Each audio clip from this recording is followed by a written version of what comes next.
Why did God create a world where there is pain, suffering, and death built into it? Let's talk about it today as we look at yesterday's sermon and apply it to every day of the week. Well, the short answer is because of the fall of creation. When humans in Adam and Eve overstepped, sinned, there was a big corruption, something that deeply, deeply broke nature. That's what the Bible tells us. Well, that is a very broad answer that doesn't often not satisfy us, especially when we see pain that we feel or we just deep within us think, this is just not right. I talked about viruses, and viruses have this evil to them, right? Children can get it. Babies can get them in the womb. How much has a baby sinned in their womb? It's also not so clear that viruses are good for a character, right? It kills people whether they have a lot of character to make up for or if they're really good people. Viruses have this invisible attribute that they actually are not alive unless they punish somebody with their presence in their body. Viruses are plain evil, so to say.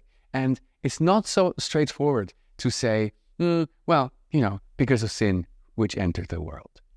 Yes, that is the answer. But then the bigger question is, when you're in pain, when you have a sickness that does not go away, what can you do?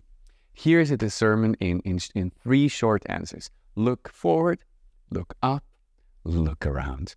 Look forward is this. I was reading from 2 Corinthians, verse 16. So we do not lose hope, do not lose heart, though our outer self is wasting away. Yes, that's a reality. Our bodies are going away.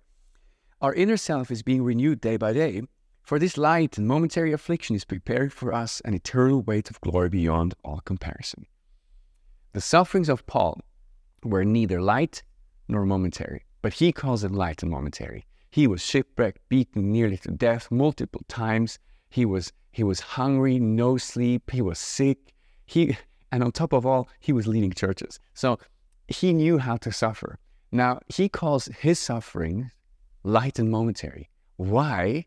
Well, next verse. As we look, for this light and momentary affliction is preparing for us an eternal weight of glory beyond all comparison. Because compared to eternity, our suffering is short. And compared to the glory of heaven, our suffering is light. There's so much weightiness waiting for us.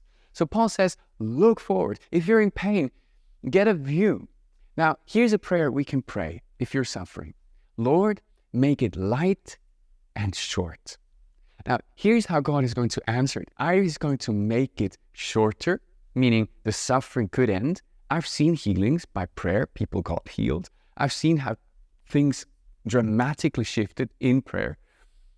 But I've also seen how God made it light, because suddenly He fills you with something of what is waiting for you in heaven. And suddenly your pain becomes light and momentary. He will answer that prayer. I can promise you that. Second thing that we can do in suffering is this. Look up. For we know that if the tent that is our earthly home is destroyed. Now, I've just skipped the verse. I know that. We have a building from God. Now, where is this building from God? A house not made with hands, eternal in the heavens. Look up. Paul says this world is a tent. It's made to be destroyed. It's going to collapse. Our bodies are frail, they're aged, they grow old. But you know what? God is making something up here that is not going to be destroyed. Look up. This is possible because God came down in the body of Jesus. He was in Himself also living in a tent, in a temporary habitation. This is what our bodies are. They're temporary homes, right? This nature is a temporary home. One day it will be destroyed. But that does not mean that life stops. In Jesus, we will live on, and there's a home that is not made by hands, and it will be our place to be. Lastly, look around. Suffering is not made to experience alone. Jesus died on the cross alone, so you and I would not have to. With that being said, here's a practical question in your Connect group. Ask, how are you doing? Is anybody suffering? Support each other in prayer. Ask this prayer, Lord, make it light and momentary. Bless you guys. Have a wonderful week.